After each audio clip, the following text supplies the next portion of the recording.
Meus amados, que alegria estar aqui mais uma vez para falar da palavra do Senhor.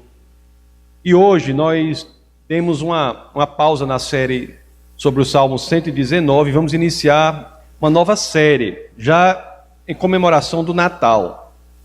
A série vai ser sobre Jesus de Nazaré, mais especificamente sobre o seu nascimento, a sua vida, a sua morte, a sua ressurreição e a sua ascensão. Então, há coisas importantíssimas para que a gente possa saber, para que devemos saber sobre a história de Jesus de Nazaré, que a razão de ser é por quem, para quem fazemos tudo durante esse tempo aqui na Terra, é a razão de ser de nossa existência. E hoje nós vamos aprender sobre o nascimento de Jesus. E é interessante começar falando sobre o nascimento de Jesus a partir de uma perspectiva da atualidade, algo que sentimos em nosso coração. É porque, se você olhar até hoje, aqueles que não estão em Cristo sentem um grande vazio assim dentro de si. Os que não estão no Senhor sentem que há algo neste mundo que não é satisfeito, há algo que a gente sente que nada nesse mundo pode preencher. Não é por acaso que existe uma busca muito grande da espiritualidade, né? Mesmo aqueles que professavam ou professam o ateísmo, eles entendem que a racionalidade é falha em explicar a existência. Até ateus que são ateus clássicos, como o caso de Nietzsche ou Sartre, eles dizem que Deus não existe e, portanto, a vida não tem sentido. A experiência de achar que o ateísmo é real é uma experiência de desespero na vida. Uma experiência de estar na vida sem sentido. Porque nós identificamos que há algo de que precisamos que nada neste mundo pode oferecer. Nós vivemos isso, nós buscamos e sentimos a necessidade de algo que não há nada do mundo que pode preencher isso. Aliás, o grande C.S. Lewis, escritor fantástico, né? Que ele escreveu certa vez assim, já fiz essa citação algumas vezes, mas olhe só o que ele disse, abre aspas: eu descobri em mim mesmo desejos os quais nada nesta terra pode satisfazer. A única explicação lógica é que eu fui feito para outro mundo. Realmente, é por isso que uma pergunta central para que possamos entender a nossa existência é a seguinte: como podemos nos conectar com outro mundo? Já que nada neste mundo pode satisfazer o vazio que sentimos, o dinheiro não satisfaz, os prazeres não satisfazem. Já que nada nesse mundo pode satisfazer este vazio que sentimos, para que possamos encontrar a maneira correta de viver essa vida, temos de responder essa pergunta: como é que podemos nos conectar com outro mundo? Quando fazemos essa pergunta, pessoal, logo uma coisa vem à nossa cabeça, né? Diz assim, né? Como somos limitados da nossa própria iniciativa, a gente não pode se conectar com esse mundo.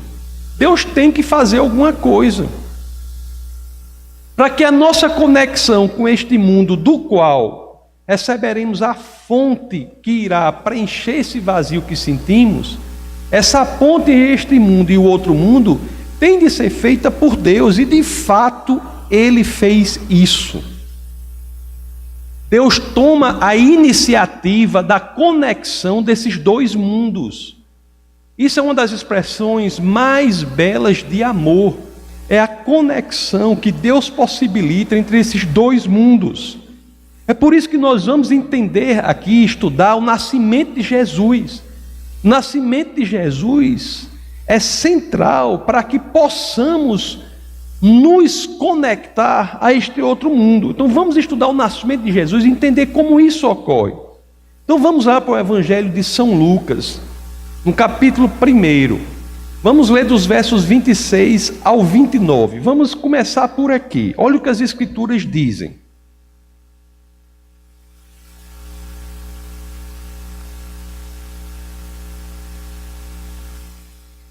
no 6º mês, Deus enviou o anjo Gabriel a Nazaré, cidade da Galileia, a uma virgem prometida em casamento a certo homem chamado José, descendente de Davi.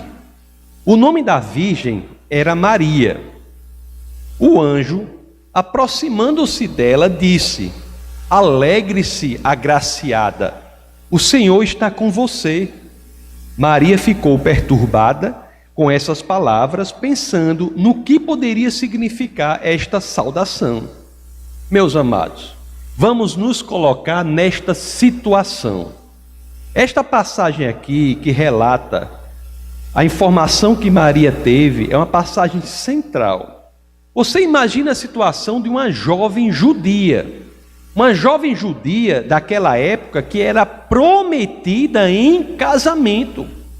Meus queridos, na sociedade judaica, ainda mais daquela época, ser prometida em casamento era uma vinculação muito, mas muito maior do que possamos pensar no noivado hoje, por exemplo.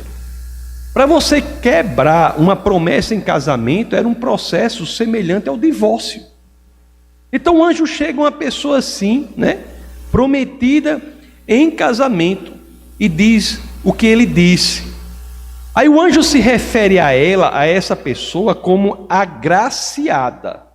Agraciada. Isso é muito importante também que nós saibamos pelo seguinte: quando nós lemos essa passagem em grego, o verbo está aqui no particípio passivo, demonstrando o quê?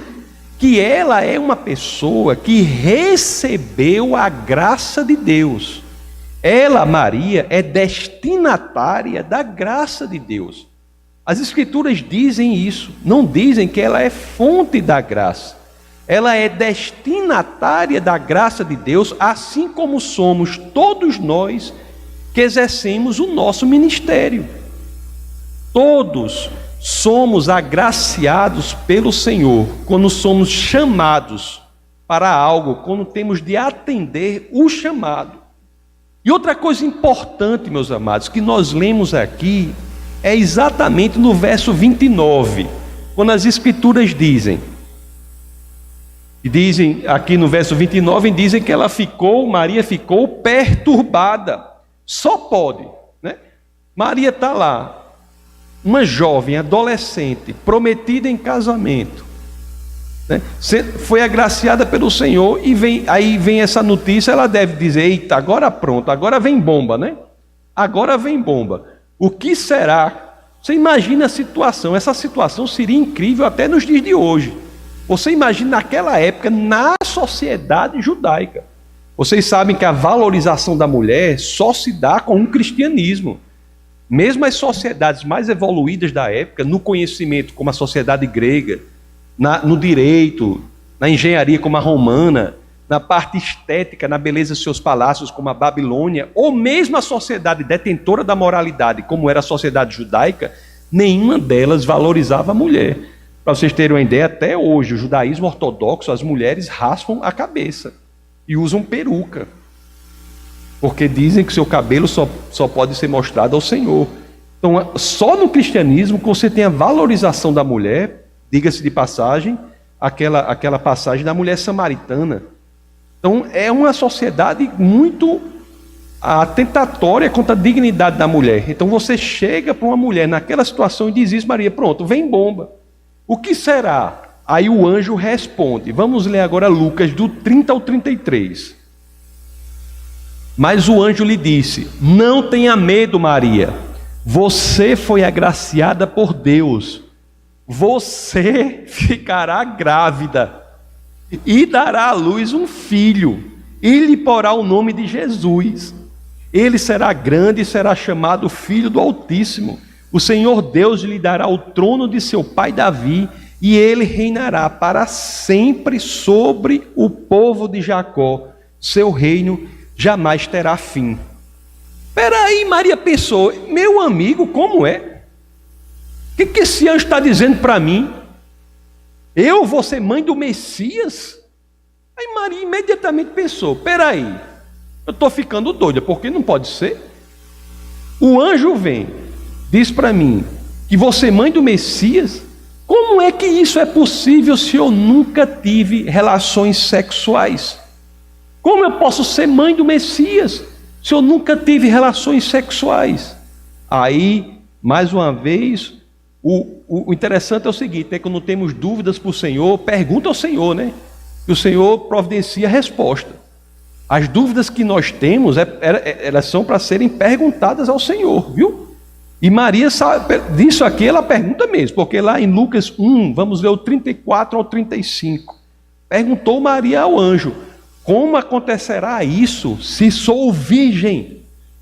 Tem dúvidas, questionamentos, não está entendendo uma coisa? Ore por entendimento, ore por explicação, ore por revelação. Então Maria pergunta aqui ao anjo, como acontecerá isso se sou virgem?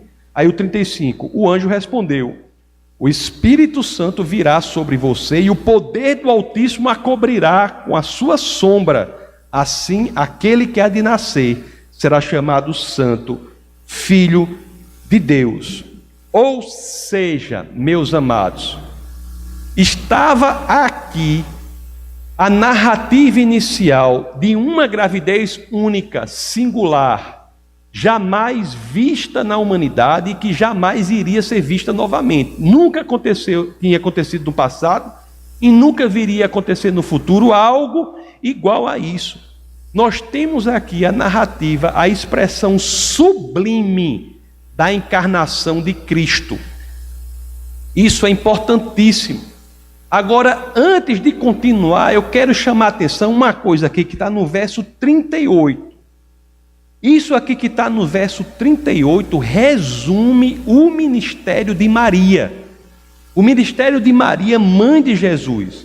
Aliás, em todas as Escrituras, esse verso 38 do capítulo 1 do Evangelho de São Lucas, talvez seja a expressão mais bela de obediência a Deus que alguém pode fazer. Olhe só o que Maria, uma adolescente, sociedade judaica, dizendo que ia ficar grávida, que não era daquele ao qual ela estava prometida em casamento.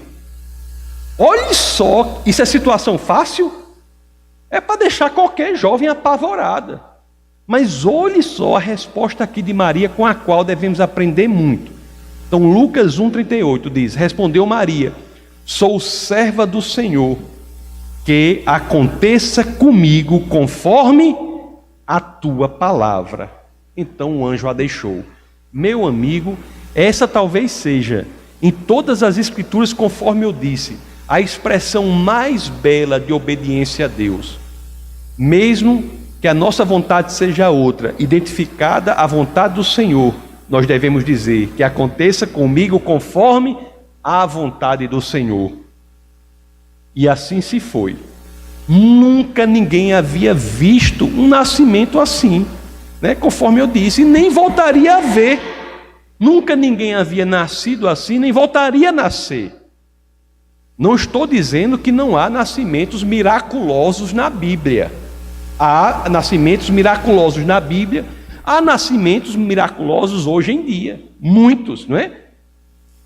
Vocês sabem, Abraão e Sara, eles tiveram Isaac, né? Quando eram bem velhinhos, né? Nós temos Zacarias e Isabel, que tiveram quem? João Batista, quando também eram bem velhinhos, né? Aqui são exemplos de velhos enxeridos, esses velhos aqui, né? Abraão e Sara, Zacarias e Isabel tiveram seus filhos miraculosamente. Elcana e Ana, que também tiveram miraculosamente, tiveram o seu filho Samuel, o grande profeta, miraculosamente. Todos esses nascimentos foram miraculosos. Deus, de fato, age miraculosamente para o nascimento. Eu conheço muitas pessoas inférteis que tiveram filhos de forma miraculosa. Tem até um grande pregador, um grande pastor no Brasil, que é de uma denominação que não acredita na atualidade dos dons do Espírito, não acredita em milagres para hoje, e ele teve filho miraculosamente, foi curado da infertilidade. Então isso ocorre. Todos esses nascimentos miraculosos foram miraculosos, mas nenhum se compara ao que aconteceu com Maria. Qual é a diferença? Em todos os demais, fora esse, do nascimento de Jesus, no ventre de Maria, Deus utilizou-se da união de um homem com uma mulher. No caso de Maria, não. A virgem daria a luz. A virgem daria a luz. Aliás, meus queridos, não precisa nem abrir lá, mas Maria manteve-se virgem até o nascimento de Jesus. Nunca teve relações com José até o nascimento de Jesus. Isso está lá, claramente está em Mateus. Então bote Mateus 1, 25 a 26. No Evangelho de São Mateus 1, 25 a 26, nós temos, mas, falando de José, mas José não teve relações com ela, Maria, enquanto ela não deu à luz um filho e lhe pôs o nome de Jesus. Então nunca teve. E de fato, esse ministério de Maria foi um ministério belíssimo, foi um ministério de aceitar que o grande milagre ocorresse em seu ventre. Tem outra diferença importante entre o nascimento de Jesus e todos os demais nascimentos. Todos os demais nascimentos. Me diga uma coisa: quando a pessoa engravida de um filho, a vida do filho começa quando? Começa na concepção. Na concepção, a vida do filho começa. Mas no caso dessa gravidez de Maria, a vida do filho de Maria começou na concepção? Não. A vida de Cristo não se inicia na concepção, como se inicia a vida de todos os demais bebês. É outra peculiaridade desse nascimento. Cristo é quem? É Deus que sempre existiu. Lá em João capítulo 1, verso 1, capítulo 1, verso 1. Combinado com João capítulo 1, verso 14. Bota capítulo 1, por favor. João 1, Evangelho de São João. Capítulo 1. No princípio era aquele que é a palavra. Estava com Deus e era Deus. Em grego, onde se lê palavra aí, nós lemos logos. No princípio era o logos. O logos é a segunda pessoa da Trindade. No princípio era o logos, sempre existiu o logos. E o que foi que aconteceu com logos? João 1,14. Foi o que aconteceu com logos? Aquele que é o logos tornou-se carne e viveu entre nós. Então Jesus sempre existiu. Jesus é Deus que vem à terra. Por quê, meus amados? Porque somente Deus é que seria capaz de trazer aquilo de que tanto precisamos. Somente Deus poderia vir à terra e trazer aquilo de que tanto precisamos e o mundo não pode oferecer. Jesus é Deus. Jesus foi quem reconstituiu a ponte entre esses dois mundos. Não há cristianismo sem o entendimento da divindade de Jesus. Se você acha que Jesus foi um grande mestre, um grande profeta, um grande professor, um grande exemplo de moralidade, mas se você não entende que ele é Deus, você não é cristão. Por exemplo, o Espiritismo. O Espiritismo acha que Jesus é um grande professor, um espírito evoluído que veio à Terra, mas para o Espiritismo, Jesus não é Deus. Então, o Espiritismo, embora não fale mal de Jesus, não pode ser entendido como cristão nos termos bíblicos da palavra cristão. Assim como, por exemplo, quer ver outra religião que fala muito bem de Jesus, mas não é cristã? O Islã. O Corão fala coisas maravilhosas de Jesus. Fala do nascimento virginal de Jesus. Fala que Jesus era um profeta, entre tantos outros, mas só de Jesus o Corão diz que era um profeta sem pecados, um profeta imaculado. O Corão fala até da segunda volta de Jesus. Mas o Corão diz que Jesus é Deus? Não. Então, o Islã não é cristão. Jesus é Deus porque ele veio construir essa ponte para que nós pudéssemos receber aquilo que buscamos no mundo e não encontramos. A divindade de Cristo é central para que entendamos a chave para viver a vida aqui na terra, meus queridos. Mas espera aí, você pode pensar, tudo bem, Jesus é Deus, mas ele também veio como homem. É verdade, meus queridos, ele também veio como homem. é uma tese central do cristianismo também, que se dá no nascimento de Deus como homem. E aqui eu vou dizer uma coisa para vocês. Às vezes as pessoas não escutam muito isso, mas vou dizer uma coisa muito importante para vocês. Tão importante quanto o fato de Jesus ser Deus é o fato dele ter vindo como homem. Tão importante quanto a divindade de Cristo é a humanidade do Logos. Você sabe por quê? Porque assim como ele só pôde construir essa ponte entre o outro mundo e este mundo porque era Deus, da mesma forma, meus amados, apenas como homem ele pôde receber a conta pelos pecados da humanidade. A humanidade de Deus é central para o cristianismo. Lá em Romanos, a carta aos Romanos, capítulo 6, verso 23, as escrituras deixam claro: pois o salário do pecado é a morte. O salário do pecado é a morte. E como Deus poderia morrer senão vindo como homem? Somente como homem ele poderia pagar o preço pelo pecado. Olhe, meus amados, como alguns já disseram, ele é o seguinte: o Filho de Deus se torna homem para que os filhos dos homens possam se tornar filhos de Deus. O Filho de Deus se torna homem para que os filhos dos homens possam se tornar filhos de Deus. Jesus é homem e é Deus. É homem e é Deus. E você não se engane, viu?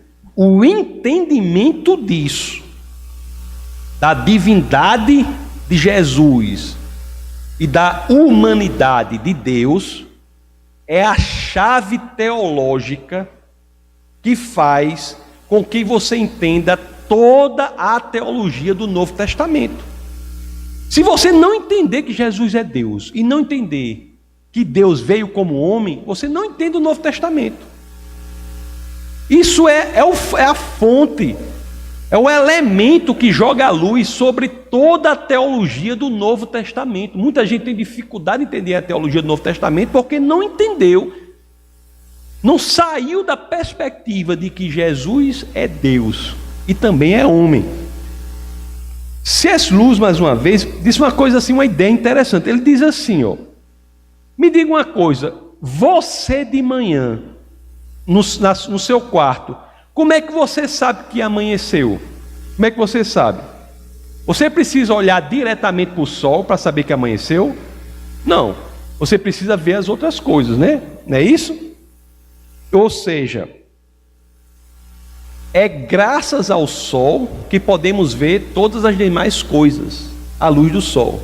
Da mesma forma, é graças ao entendimento da divindade de Cristo e da humanidade do Logos que podemos ver toda a teologia que tem no Novo Testamento. Se Jesus não fosse Deus, como é que nós iríamos entender, por exemplo, o que ele diz lá em João 14:6? Imagina um homem que não é Deus, andando na terra e dizendo assim: eu sou o caminho, a verdade e a vida. Ninguém vem ao Pai a não ser por mim. A pessoa que diz isso, meus queridos, ou é Deus ou é um lunático. Ou é Deus, é um doido varrido. Não existe uma terceira opção. Todos os que disseram isso foram entrar em uma dessas duas categorias. No caso de Jesus de Nazaré, na categoria de que é Deus. No caso de Henrique Cristo, na categoria do lunático. Todos que dizem coisas semelhantes ou são Deus, ou é Deus, ou é um lunático. Você entendendo que Ele é Deus, que faz sentido. Você entendendo que Ele é Deus, é que faz sentido você entender que Ele ressuscitou para nunca mais morrer. Você entendendo que Ele é Deus, é que faz sentido eu dizer para você assim: olha, Jesus pode transformar a sua vida. Não é por outra coisa, não é porque Ele é uma pessoa muito legal, não. É porque Ele é Deus. É por isso que eu tenho autoridade, estou satisfeito, confortável em dizer: eu não posso, por mim mesmo eu não posso, mas Ele, Jesus de Nazaré, o Deus que se fez homem, pode transformar radicalmente a sua vida. Porque Ele é Deus. É por Deus. Por que nós adoramos a Ele? Por quê? Porque Ele é Deus. Se não fosse Deus, ele estava adorando o quê aqui? Uma pessoa? Porque Ele é Deus. É por Ele ser Deus que eu posso ter a teologia necessária para dizer para você assim: Jesus pode dar sentido à sua existência. Isso na realidade foi a grande transformação na minha conversão. Ele deu sentido, propósito à minha existência. Eu não era uma pessoa assim que bebia ou não sei o que, teve uma grande mudança assim. E na realidade, isso me dava até uma depressão gospel. Depressão gospel. Já ouviu falar nisso, depressão gospel? Porque eu vi os testemunhos das outras pessoas, era assim, dizia: rapaz, eu torturava, eu matava, eu não sei o que, eu fazia não sei o que. Aí eu aceitei Jesus, aí a minha vida foi mudando. Eu dizia: rapaz, eu queria ter um testemunho assim. Eu queria ser assim. Eu não fui. Aí dizer: meu amigo, né? Aí depois eu entendi, né? O quão grandioso é dar sentido, propósito à existência. Uma coisa que para mim é tão importante quanto qualquer uma outra. Mas eu não conseguia passar isso para o povo, sabe? Ficava essa depressão gospel, né? E a gente que dizia: eu pratiquei o massacre do alicate de unha, porque o massacre da serra elétrica... Não, é porque o pessoal não entende quando digo isso, mas o massacre da serra elétrica que o pessoal fala, eu não acho pior. Se matar uma pessoa com a serra elétrica, faz matou. Agora você imagina matar com alicatinha, até morrer. Esse é muito pior, muito mais sangrento, né? Então o cara pode dizer: eu fiz o massacre do alicate de unha. Aí Jesus pode transformar essa pessoa, né? É por Ele ser Deus que eu posso dizer: Jesus vai trazer cura à sua alma. É porque Ele é Deus. É por Ele ser Deus que eu posso dizer: Ele pode curar o seu corpo. Ele pode ser o Pai que você nunca conheceu para você. Por Ele ser Deus. Isso é central para nós entendermos o Evangelho. Se não entendemos isso, a gente fica falando uma loucura. O povo que acha que o cristão é louco, muitas vezes acha que a gente está idolatrando Jesus da mesma forma que idolatram-se os ídolos por aí. Seja o dinheiro, seja a racionalidade, seja a carreira, achar que a carreira pode trazer a sua carreira profissional, seja a família, sem falar em outros ídolos piores ainda, né? Jesus, Ele pode dar a nossa vida para Ele, porque Ele é o Criador dos céus e da terra. Ele pode ser a solução para qualquer problema, por isso, meus amados, porque Ele é Deus. Por Ele ser Deus, é que Ele se traduz como esperança para a nossa alma, meus amados. E é interessante, muito interessante que eu vou dizer para vocês aqui, não sei o quê. Jesus, uma definição de Jesus interessante, quando Ele nasce sendo homem, sendo Deus, é essa, né? Porque Ele é o cumprimento das promessas de Deus para a nossa vida. Existe uma passagem nas Escrituras que é muito negligenciada. Na minha opinião, é uma das minhas preferidas no Novo Testamento. Até porque é a que abre o Novo Testamento. O Novo Testamento não se inicia com as 4 biografias de Jesus, Mateus, Marcos, Lucas e João. Essa passagem é a primeira do Novo Testamento. Eu gosto muito desse verso, que é Mateus 1:1. As pessoas, muita gente lê e não vê como isso é legal. Veja aí Mateus 1:1, por favor. Registro da genealogia de Jesus Cristo, filho de Davi, filho de Abraão. Isso é belíssimo. Isso é belíssimo. Eu, na realidade, só não digo a você que eu vou ficar todo arrepiado por conta da testosterona que toma conta do meu corpo. Senão eu ia dizer, ficar todo arrepiado, mas não é a coisa para dizer, né? Quando nós lemos essa genealogia aqui, organizada dessa forma, nós somos fortemente ensinados. Porque você veja bem, se você for olhar a genealogia de Jesus aqui, no Mateus 1:1 diz assim, ó, filho de Davi, filho de Abraão. Abre em Mateus 1:17, por favor. Ele divide aqui, Mateus organiza a genealogia de Jesus em 3 grupos. Diz assim, assim ao todo houve 14 gerações, de Abraão a Davi, 14 de Davi até o exílio na Babilônia e 14 do exílio até Cristo. Você vê aqui que ele tem 3 grupos aqui. Tem Abraão, de Abraão a Davi, Davi ao exílio, o exílio até Cristo. São 3 grupos. Você já pensaram por que a organização é essa? O que isso tem a ver com Jesus nascer como homem para ser o cumprimento da promessa de Deus na nossa vida? Vocês já pensaram sobre isso? Que é algo muito bonito, né? Porque, vamos voltar a Mateus 1:1, para nós entendermos. Nós já vimos que essa genealogia tem 3 grupos. Tem Abraão, Davi e o exílio. Vamos ver aqui 1:1, como diz, olha. Jesus, no Mateus, Evangelho de São Mateus 1:1 diz, registra a genealogia de Jesus, filho de Davi, filho de Abraão. Filho de Abraão? Por quê? Por que filho de Abraão? Vamos ver a promessa que é feita a Abraão. Vamos abrir em Gênesis capítulo 12, verso 2 a 3. Aqui, meus queridos, em Mateus, as escrituras estão dizendo, Jesus é o cumprimento da promessa de Deus em nossa vida. É isso que ela está dizendo. Filho de Abraão, filho de Davi. Vamos ver o que diz aqui. Olha só o que diz as escrituras, Gênesis 12, 2 a 3. Olha a promessa de Deus para Abraão. Farei de você um grande povo e o abençoarei. Tornarei famoso o seu nome e você será uma bênção. Abençoarei os que o abençoarem e amaldiçoarei os que o amaldiçoarem. Por meio de você, todos os povos da terra serão abençoados. Aí Abraão deve ter pensado, como é que pode, por meio de mim, a minha descendência, por meio da minha descendência, do meu filho, todos os povos serão abençoados? Abraão não tinha filho, Abraão estava muito velho, naquela época não tinham inventado ainda o Viagra, estava o maior problema para Abraão. E ele deve ter dito, né?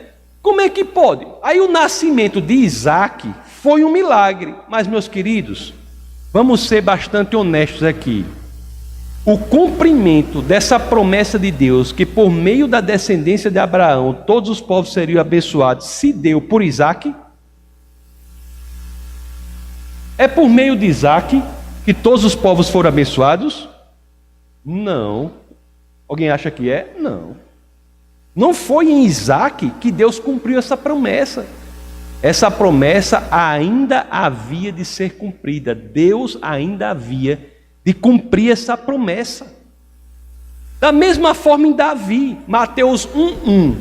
Olha o que as escrituras dizem, ó. Registro da genealogia de Jesus Cristo, filho de Davi, filho de Abraão. Oxe, diz aqui em Mateus 1:1 que ele é também filho de Davi. O que foi que Deus disse sobre o filho de Davi, sobre o descendente de Davi? Para saber se foi no descendente de Davi, Salomão, que essa promessa que Deus faria seria cumprida. Vamos ver na segunda carta de Samuel. Vamos ler o capítulo 7, o verso 12, até o comecinho do 14. O filho de Davi foi Salomão, né? O filho imediato. Vamos ver aqui. Quando a sua vida chegar ao fim, e você descansar com os seus antepassados, escolherei um dos seus filhos para sucedê-lo, um fruto do seu próprio corpo, e eu estabelecerei o reino dele. Será que é em Salomão que isso ocorre? Pode ser, né? Mas vamos ver o 13 aqui. Será ele quem construirá um templo em honra a meu nome. Pode ser também, né? Porque Salomão construiu o templo, né? Inclusive com material colecionado por Davi.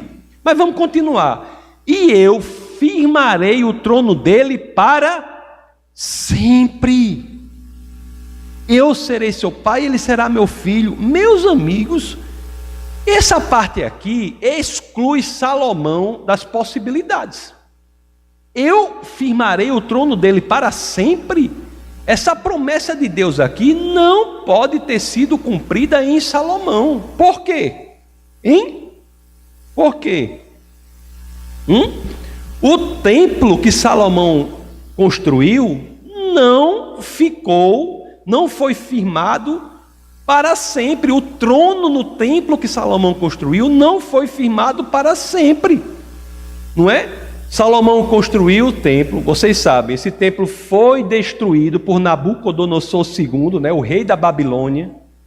Depois Herodes reconstrói esse templo, e um fato histórico muito impressionante, que Herodes reconstrói o templo e nunca entra no templo em respeito aos judeus. E depois essa segunda construção do templo é destruída mais uma vez pelos romanos, no ano 70 depois de Cristo. Esse templo, cujo trono será firmado para sempre, não é o templo de Salomão. Deus disse: eu firmarei o trono dele para sempre. Não é do templo de Salomão que Deus está falando aqui. Mais uma vez, Deus haveria de cumprir ainda essa promessa.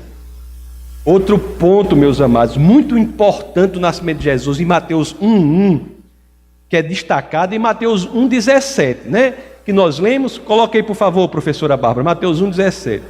Assim, ao todo, houve 14 gerações, de Abraão a Davi, 14 Davi até o exílio na Babilônia. Esse período na Babilônia é uma das épocas realmente mais difíceis do povo de Deus. Não foi fácil, mas também, curioso, né? Um padrão interessante. Nessa época difícil também, foi um dos períodos que Deus fez maravilhosas promessas a seu povo. Também, né? E uma das mais belas e incríveis promessas que Deus fez a seu povo está lá em Ezequiel 36:36, que é durante esse exílio. Ezequiel 36:36, escreve durante o exílio da Babilônia.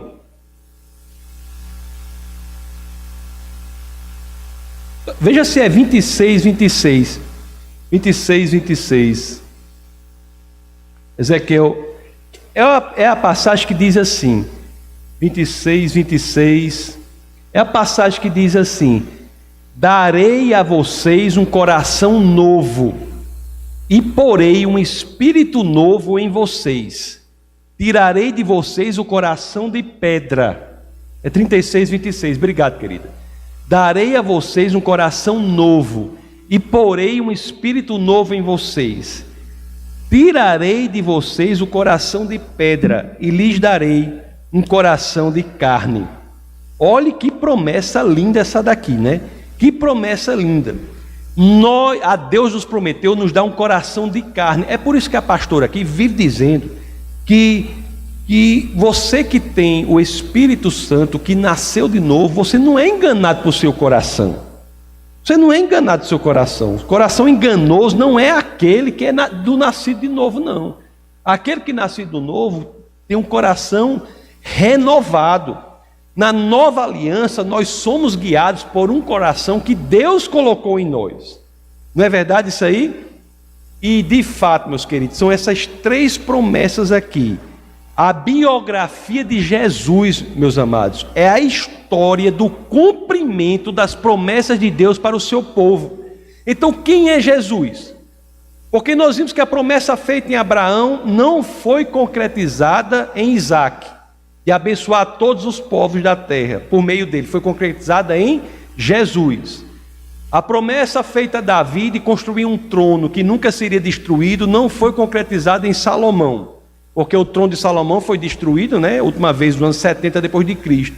E essa promessa de colocar um novo coração é também cumprida em Cristo. É por isso, meus amados, que Jesus é o cumprimento das promessas de Deus para mim e o cumprimento da promessa de Deus para vocês.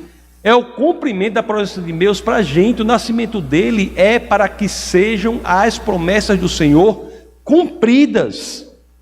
É por isso, para cumprir, que Jesus nasce.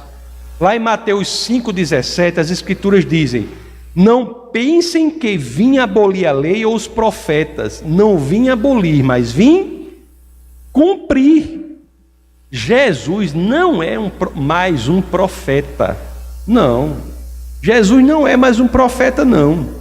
Não é um profeta que vem e fala das promessas de Deus, não. Jesus, ele vem para cumprir as promessas de Deus. Nós temos que ter essa dimensão. Ele veio para cumprir o que havia sido prometido. É interessante que muita gente não entende isso. Nem entende agora, nem entendia lá na época lá, né? Lá no Evangelho de São Mateus, capítulo 16, o verso 13 ao 16, nós vemos às vezes como é difícil entender isso, que ele é a cumprimento, ele é o Messias. Você veja, diz assim, ó: chegando Jesus à região da Cesareia de Filipe, perguntou aos seus discípulos: quem os outros dizem que o Filho do Homem é? Eles responderam: alguns dizem que é João Batista, outros Elias, e ainda outros Jeremias ou um dos profetas. Aí Jesus pergunta, né? E vocês? Quem vocês dizem que eu sou? Aí Pedro responde: tu és o Cristo, o Filho do Deus vivo. Este é um entendimento central. Nós temos, meus amados, 3 promessas aqui que foram feitas por Deus: abençoar as nações do mundo, criar um reino que seria eterno e dar um novo coração ao seu povo. Em Cristo, essas 3 promessas são cumpridas. Nenhuma daquelas outras pessoas da genealogia lá, que está em Mateus, cumpre a lei, né? Cumpre as promessas. Só o último da lista, Jesus Cristo, foi quem foi capaz de fazer. Cumprir a lei não é apenas obedecer tudo que a lei exige, não. Isso é importante saber também, viu? Fazer a relação aqui, porque é o seguinte, ó, você cumpre a lei, ou por exemplo, no artigo lá do Código Penal, lá 121, tem matar alguém, aí a pena. Você tem 2 formas de cumprir isso aí: ou você não mata ninguém, ou você cumpre também matando e pagando a pena. Entendeu não? Você tem 2 formas de cumprir a lei: matar alguém, pena, tanto. Você cumpre de 2 maneiras. É melhor cumprir da primeira maneira. Não mate ninguém, você cumpre lá. Mas se você matar alguém e cumprir a pena, você cumpriu a lei. Então, cumprir a lei não é apenas obedecer tudo que a lei exige, não, mas é também suportar a condenação da lei. Por isso, aí eu volto ao começo do nosso bate-papo, a importância da humanidade de Deus, a humanidade em Cristo, a humanidade do Logos. Porque antes, meus amados, quando as pessoas pecaram, elas não arcaram com a consequência do pecado, que é a morte. Não arcaram. Por exemplo, Adão, ao pecar, né, desobedeceu, ele foi expulso do paraíso, mas continuou fisicamente vivo. Abraão mentiu sobre a sua esposa, mas continuou se relacionando com Deus. Davi, o melhor rei que Israel já teve, errou, pecou, cometeu adultério, mas continuou no trono de Israel.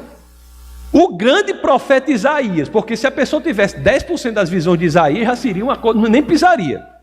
Judinho, você com as visões de Isaías, Judinho, como é que você ia andar nessa terra, Judinho? Ia andar assim, ó, era. Ia andar assim. O homem que teve visões que ele teve, confessou, Isaías confessou ter lábios impuros, mas continuou sendo profeta do Senhor. Nenhum deles sofreu a terrível condenação da lei. Lá em Ezequiel 18:4 está claro lá: aquele que pecar morrerá. Então, como as consequências da lei não foram arcadas pelos que pecaram, Deus veio para cumprir a lei, e uma parte significativa, se não a mais importante, do cumprimento da lei não foi apenas viver sem pecar, que Jesus viveu sem pecar, mas também pagar o preço pelo nosso pecado. Olhe, por isso, por ter vindo como homem, é que Jesus foi à cruz. Vamos ler a primeira de Pedro, primeira carta, primeira epístola de São Pedro, capítulo 2. Vamos ver os versos 24 a 25. Ele mesmo levou em seu corpo os nossos pecados sobre o madeiro. 1 de Pedro 2, 24 a 25. Ele mesmo levou em seu corpo nossos pecados sobre o madeiro, a fim de que morrêssemos para os pecados e vivêssemos para a justiça. Por suas feridas vocês foram curados, pois vocês eram como ovelhas desgarradas, mas agora se converteram ao pastor e bispo de suas almas. Meus amados, o julgamento sobre os nossos pecados foi colocado sobre Jesus Cristo na cruz. Ao morrer, vir como homem, ele cumpriu a lei, pagando o preço que deveríamos pagar pelo nosso pecado. Aliás, eu sempre digo uma coisa muito importante para nos motivar a não pecarmos. Uma coisa importante para nós que amamos a Cristo, que nós tenhamos impregnados em nosso coração, que nos motiva no caminho da santificação, sabe o que é? Você entender que o povo diz assim, Jesus morreu pelos pecados da humanidade. Isso é uma informação correta. Mas eu não gosto de dizer dessa forma, porque fica pecados da humanidade, fica uma coisa muito abstrata.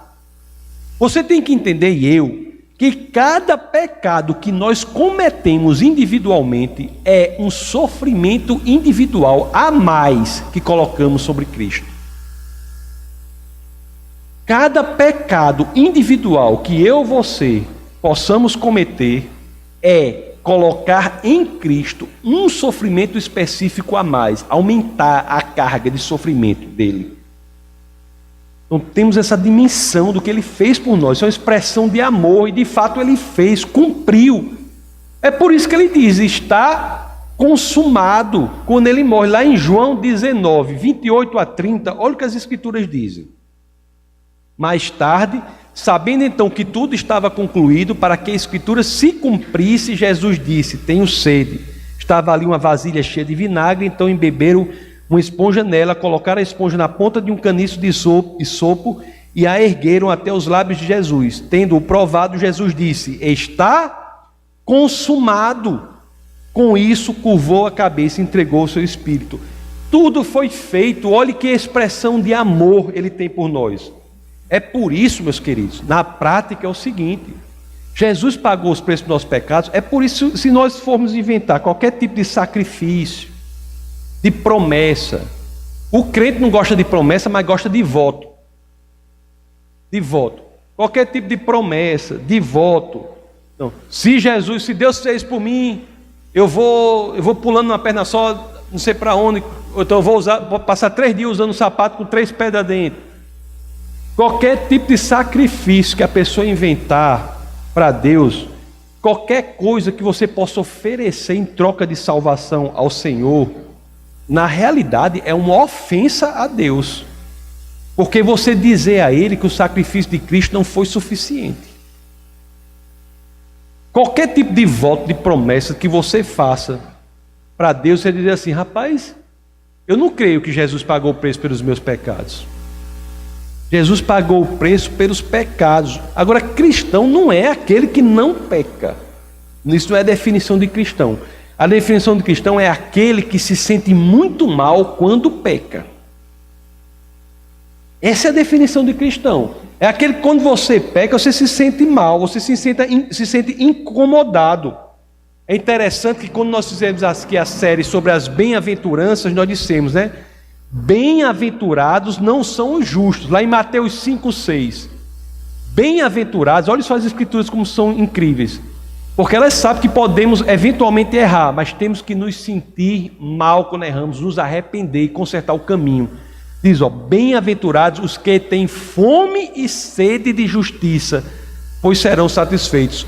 Bem-aventurados não são os que se acham justos, não, são os que têm sede e fome de justiça. E uma pessoa com sede e com fome faz muita coisa, viu? Pela coisa. Você quer a justiça, isso são os bem-aventurados. Porque Jesus, ele nos aceita da forma que nós somos. Isso é muito importante também. A pessoa às vezes chega todo desmantelado, não sei o que, Jesus quer você da forma que você é. Agora, eu logo aviso, né? Você vai a Ele da forma que você é, mas Ele não deixará você continuar dessa forma. Ele vai mudando você de dentro para fora. Meus amados, é por isso a beleza do que Cristo veio fazer aqui. Ele quer mudança, quer aprimoramento, Ele quer o nosso crescimento. E tudo isso, meus queridos, só é possível porque Jesus é quem Ele é. É o cumprimento das promessas de Deus. Jesus é o cumprimento das promessas do Senhor. Olha o que você diz aqui, ó. Olha só que coisa interessante. Jesus nasce Olha só que coisa interessante aqui, ó. Jesus nasce para viver a sua vida de acordo com a lei. Realmente, né? Jesus morre para pagar o preço do nosso pecado. E ele ressuscita para que possamos, com o poder do Espírito Santo, crescer mais e mais em uma vida sem pecados.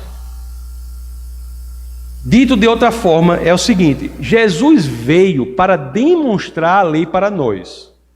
Ele morreu para cumprir a lei para nós. E ressuscitou para cumprir a lei em nós. Olha que coisa linda, ó. Jesus vem, a vida dele, ele demonstra a lei para nós. Se nós analisarmos a vida de Jesus, é a forma que Deus quer que vivamos. Ele demonstra a lei para nós porque é a forma que ele quer que vivamos. Ele morre para cumprir a lei, pagando os preços por nossos pecados. E ele ressuscita para quê? Para que possa cumprir a lei em nós, para que a gente possa ter o acesso ao Espírito de Deus e, consequentemente, cumprir a lei, viver de acordo com a forma que ele quer que vivamos. Meus queridos, já perto de finalizar, mas hoje, portanto, assim, o nascimento de Jesus, nós temos que entender muito profundamente isso, assim, as coisas centrais do nascimento de Jesus, porque ele é o centro de tudo, né? É em Cristo, é por isso que em Cristo e mais em ninguém é que o vazio dentro de nós é preenchido. Nós temos que entender isso. É em Cristo que nós não somos apenas salvos, mas também somos transformados. Nele é que olhamos para esse mundo fragmentado, esse mundo sem sentido, esse mundo que você não entende como as coisas ocorrem, mas quando olhamos para Cristo, é através da luz dele é que damos sentido a um mundo tão fragmentado. O Senhor fez muita coisa por a gente, né? É nele que olhamos para esse quebra-cabeça aqui na terra. Às vezes não sabem onde estão as peças estão meio bagunçadas, mas quando olhamos e vemos por Cristo, com a luz que Cristo joga sobre tudo isso aqui, é que nós conseguimos ver a imagem completa do quebra-cabeça, né? Se realizando no paraíso. É Cristo que dá sentido à loucura deste mundo. E ele faz isso não por outra razão, mas porque ele é o Deus que nasce como homem e é o homem que é Deus. Você pode fazer parte disso. Depende unicamente de você. Apenas em Cristo é que nós conseguiremos entender este mundo fragmentado. Esse mundo é sim um mundo caído, não é o mundo que Deus planejou. Tudo que acontece no mundo Deus permite, mas nem tudo que ele permite ele quer. Muitas coisas no mundo ocorrem, tudo ocorre com a permissão dele, mas muitas coisas que ele permite ele não quer. Por que ele deixa que certas coisas que ele permite sem querer aconteçam? Porque ele nos trata como seres maduros moralmente, que são responsáveis por suas ações, pelas consequências de suas ações. Ele apenas morreu por nós para pagar o preço e vem nos resgatar, né? Aqueles que assim querem, para que possamos aí sim ter uma vida de plenitude, onde esse vazio não mais ocorre. Amém? Então, diante dessa perspectiva da divindade do Cristo e da humanidade de Deus, é que devemos lançar luz sobre toda a teologia do Novo Testamento, para que possamos viver adequadamente durante esta breve passagem aqui na Terra. Se você quer fazer parte disso, basta unicamente que você verdadeiramente entregue o seu coração a Jesus. É uma oração simples. Você quer fazer isso, quer entregar a sua vida a Jesus, a gente ora simples, é simples por você. Não é uma coisa que eu possa oferecer, na realidade. Eu não posso, de mim, como diz a pastora dizer, de mim eu não posso oferecer nada. Mas é Deus, por meio da oração, que vai fazer com que seu espírito seja recriado. Às vezes você entrega a sua vida a Jesus, aí amanhã, às vezes tem transformações radicais, mas às vezes amanhã não muda nada. Depois de amanhã não muda nada. Você acha que não muda nada, mas deixa passar assim, passa uma semana, duas, quando você olha para trás está tudo diferente. Deus muda, a verdadeira mudança, né? Não é aquela de fora para dentro que é inócua. A mudança de fora para dentro é coisa que não tem sentido, né? Assim, não muda. É a mudança do Senhor, é de dentro para fora. Você começa a fazer sentido da existência. Os problemas continuam, as dificuldades continuam, as vicissitudes, intempéries, tribulações continuam. O que muda é que você vai ter Deus com você. Você não vai continuar nesses problemas e vai ter paz durante a passagem por esses problemas. Depende unicamente de você.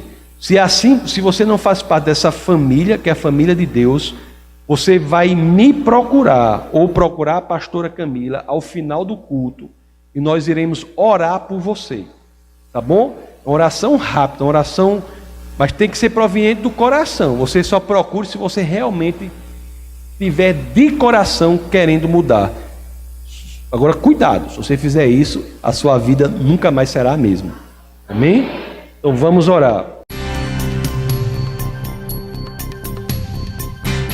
Essa foi uma produção do Ministério Internacional Defesa da Fé, um ministério comprometido em amar as pessoas, abraçar a verdade e glorificar a Deus. Para saber mais sobre o que fazemos, acesse defesadafé.org.